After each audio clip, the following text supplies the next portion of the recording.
नमस्कार, मैं हूँ आपके साथ शबनम नाथ और आप देख रहे हैं पहाड़ भारत। के बाद जो शुरू हुई है उसमें अप्रत्याशित भीड़ आई है और यही हमारा सबसे बड़ा चैलेंज था शुरू में कि हम क्राउड कंट्रोल करें और यात्रियों को कोई असुविधा भी ना हो।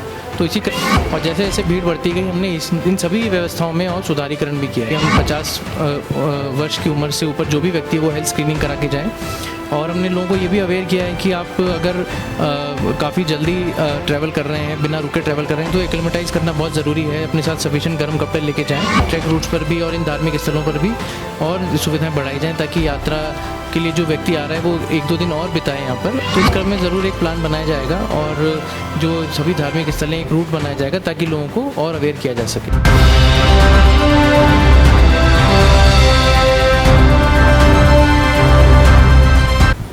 नमस्कार, मैं हूँ आपके साथ शबनम नाथ और आप देख रहे हैं पहाड़ भारत। उत्तराखंड में चारधाम यात्रा अपने सबाब पर है। अगर हम बात करें केदारनाथ की, तो केदारनाथ यात्रा को आज 40 दिन पूरे हो चुके हैं, जिसमें 7.25 लाख लोगों ने दर्शन किए हैं। जिलाधिकारी द्वारा जगह जगह यात्रा पड़ाव पर जो भी खामियां नज़र आ रही हैं उन पर कार्रवाई की जा रही है। यहाँ पर उनके द्वारा मॉनिटरिंग की जा रही है।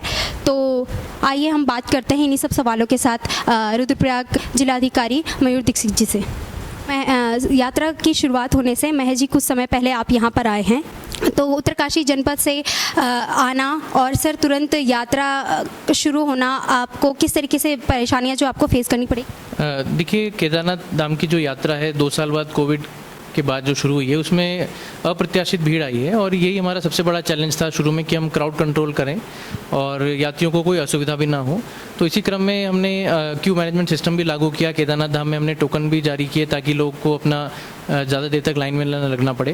इसके साथ ही जिस तरह से भीड़ आई उनकी सुविधाओं के लिए पानी की व्यवस्था, शौचालय की व्यवस्था, साफ़ सफाई, वेस्ट मैनेजमेंट, इस सब भी काफ़ी वृहद रूप में कार्य किया गया है। और जैसे जैसे भीड़ बढ़ती गई हमने इन सभी व्यवस्थाओं में और सुधारीकरण भी किया है। इसके साथ ही ट्रैक रूट के जो रिपेयर है वो सब में, जैसे रेलिंग्स हैं, टूटी हुई रेलिंग्स हैं या फिर जो ट्रैक मार्ग हैं उनका जो लगातार रिपेयरिंग करते रहना और घोड़े खच्चरों की व्यवस्था में भी सुधारीकरण किए, इन सब विषयों पर हमने लगातार कार्य किया है। सर, केदारनाथ यात्रा को हैंडल करना कितना चुनौतीपूर्ण रहा है आपके लिए? देखिए, केदारनाथ धाम की यात्रा आप जानते हैं कि करीबन 12,000 फीट पे केदारनाथ मंदिर स्थापित है और जो ट्रैक रूट है वो करीबन 19-20 किलोमीटर लंबा है। इसके साथ ही घोड़े खच्चर से लोग जाते हैं, डंडी कंडी से जाते हैं और हेली ऑपरेशंस से भी जाते हैं। तो काफ़ी वेरीड मोड्स ऑफ ट्रांसपोर्ट हैं, सभी को मैनेज करना एक चैलेंज है। इसके साथ ही जो भी यात्री ऋषिकेश से नीचे से आ रहे हैं उन सबका रजिस्ट्रेशन आदि चेक करते रहना। साथ ही अगर कोई ऑफलाइन रजिस्ट्रेशन करके आ रहा है तो उसको भी सुविधाजनक तरीके से हम ऊपर केदारनाथ धाम के दर्शन कराएँ। इन सब में हमें काफ़ी सहूलियत लोगों को प्रदान करी है। साथ ही जो व्यापार संगठन है, होटल एसोसिएशंस हैं, लोकल जो हैं, उन लोगों के साथ हमने मिल बैठकर रास्ते निकाले हैं जो समस्या हमने फेस करी थी। और इसी क्रम में यात्रा आज जैसे 40 दिन हो चुके हैं और करीबन 7 लाख लोग ट्रैवल कर चुके हैं। तो ये अपने आप में एक रिकॉर्ड है और इसको संचालित करने में सभी विभागों के द्वारा, समाज के सभी वर्गों के द्वारा सहायता प्रदान की गई है। सर, आपको किस किस तरीके की कठिनाइयाँ फेस करनी पड़ रही है इस यात्रा के दौरान? देखिए, मौसम की एक कठिनाई रहती है। अक्सर बारिश होती है आफ्टरनून में, तो हेली ऑपरेशंस हमारे इफेक्ट होते हैं। साथ ही स्वास्थ्य विभाग में की व्यवस्थाओं को और हमने सुधारने का प्रयास किया है ताकि हम 50 वर्ष की उम्र से ऊपर जो भी व्यक्ति है वो हेल्थ स्क्रीनिंग करा के जाएँ। और हमने लोगों को ये भी अवेयर किया है कि आप अगर काफ़ी जल्दी ट्रैवल कर रहे हैं, बिना रुके ट्रैवल कर रहे हैं, तो एक्लेमेटाइज़ करना बहुत ज़रूरी है। अपने साथ सफिशिएंट गर्म कपड़े लेके जाएँ। तो कुल मिला के प्रयास ये है कि यात्रियों को कोई भी असुविधा ना हो। सर, यात्रियों को बेहतर यात्रा प्रदान करने के लिए क्या रोड मैप बनाया गया है? देखिए, रुद्रप्रयाग में जनपद में एंटर करते ही सबसे पहले हमारी जो रोड्स हैं उनको निरंतर रूप से हम ठीक कर रहे हैं। अगर कहीं पैच वर्क होता है, कहीं गड्ढे होते हैं या फिर कोई स्लाइड जोन क्रिएट हो जाता है तो उसको लगातार ठीक कर रहे हैं। फिर आगे जाके हमारा ट्रैक रूट है, बिजली पानी की व्यवस्था है, शौचालय की व्यवस्था है, रहने खाने के लिए जो स्थान है, ओवर रेटिंग ना हो, मिलावट ना हो, इन सब की लगातार चेकिंग हो रही है। और कचरा प्रबंधन और साफ़ सफाई पे व्यवस्थाओं पे भी ध्यान दिया जा रहा है।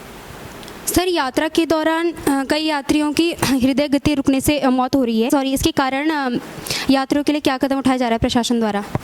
देखिए, जैसा मैंने कहा कि अगर कोई व्यक्ति कोमॉर्बिड है, इन द सेंस उसको पहले से हार्ट की या डायबिटीज़ या आदि कोई बीमारी है या कोविड से वो ग्रस्त रहा है, तो ऐसे सभी व्यक्तियों की हम 50 साल से ऊपर सभी व्यक्तियों की हम सोनप्रयाग में स्क्रीनिंग कर रहे हैं और उनको ये आगाह भी कर रहे हैं कि आपको क्या क्या प्रिकॉशंस लेनी चाहिए। और उनको अगर कई लोगों को हमने समझाया भी और कई यात्री वापस भी हुए हैं, अगर उनको लगता है कि ऊपर जाकर उनकी तबीयत खराब हो सकती है। करीबन 100 से अधिक लोगों को हमने हेली ऑपरेशंस के माध्यम से रेस्क्यू भी किया है केदारनाथ धाम से और उनको नीचे या फिर हायर सेंटर्स रेफ़र किया है। हमारे डॉक्टर्स की टीम सोनप्रयाग से लेकर ट्रैक रूट में विस्तार और ऊपर केदारनाथ धाम में भी मुस्तैदी से तैनात है और लगातार लोगों की सेवा में तत्पर है।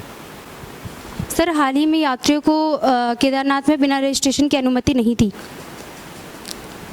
देखिए, रजिस्ट्रेशन का प्रक्रिया ऑनलाइन है और अगर कोई व्यक्ति ऋषिकेश हरिद्वार से ऑफलाइन रजिस्ट्रेशन करा के भी आ रहे हैं तो उनको हम अनुमति दे रहे हैं जाने की। और हमारे सभी बैरियर्स पे हम ये इंश्योर कर रहे हैं कि कोई भी व्यक्ति अगर ऑनलाइन या ऑफलाइन रजिस्ट्रेशन करा के आ रहा है तो उसको आगे जाने दिया जा रहा है। सर, रुद्रप्रयाग में आप किस प्रकार की संभावनाएं देखते हैं पर्यटक में दृष्टि में कि विकास क्षेत्र में यहाँ पे किस तरीके से हो सकता है? देखिए, जनपद रुद्रप्रयाग में कई धार्मिक स्थलों के साथ साथ एडवेंचर टूरिज़्म और इको टूरिज़्म की अपार संभावना है और यहाँ के कई व्यक्ति इस क्षेत्र में रोज़गार भी प्राप्त कर रहे हैं। इसके साथ ही हॉर्टिकल्चर और फिशरीज़ को लेकर भी कई संभावनाएं हैं। विकास से संबंधित हमारा जो एसोसिएटेड सेक्टर्स हैं जो बहुत ज़रूरी वो है हमारा एजुकेशन और हेल्थ, उस पर भी कार्य किया जाएगा और कोशिश ये की जाएगी कि जनपद रुद्रप्रयाग को सभी क्षेत्रों में उत्तम स्थान पर पहुँचाया जाए। सर, केदारनाथ के अलावा यहाँ पे ओंकारेश्वर, मदमहेश्वर भी जैसे पर्यटक स्थान है, सर वहाँ के लिए क्या सुविधाएं की जा रही है? देखिए, कई ऐसे जैसे मैंने कहा धार्मिक स्थल हैं जहाँ पर यात्रियों का मूवमेंट इस बार बढ़ा भी है और वहाँ पे अभी हमें प्लान बनाने की ज़रूरत है कि वहाँ पर भी यात्री सुविधाएं जैसे केदारनाथ धाम में हमने बढ़ाई हैं तो उन ट्रैक रूट्स पर भी और इन धार्मिक स्थलों पर भी और सुविधाएं बढ़ाई जाएं ताकि यात्रा के लिए जो व्यक्ति आ रहा है वो 1-2 दिन और बिताए यहाँ पर और अन्य मंदिरों में भी और अन्य धार्मिक स्थलों पर भी ज़रूर जाए।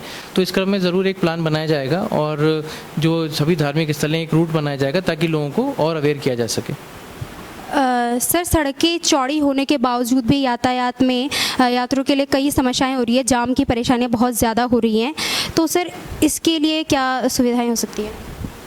देखिए, हमारे जनपद में जाम की स्थिति काफ़ी कम रही इस बार यात्रा में। कुछ ही ऐसे स्ट्रेच हैं जहाँ पर चौड़ीकरण नहीं हो पाया था या बाईपास नहीं है जहाँ पर थोड़ा बहुत जाम लगा था, लेकिन अन्यथा पुलिस विभाग के द्वारा काफ़ी अच्छे तरीके से ट्रैफिक का संचालन किया गया है और जाम की सिचुएशन बहुत ही कम रही है। सर, मानसून शुरू होने जा रहे हैं और जनपद सर काफ़ी संवेदनशील है, तो इसके लिए सर क्या तैयारियां की जा चुकी हैं?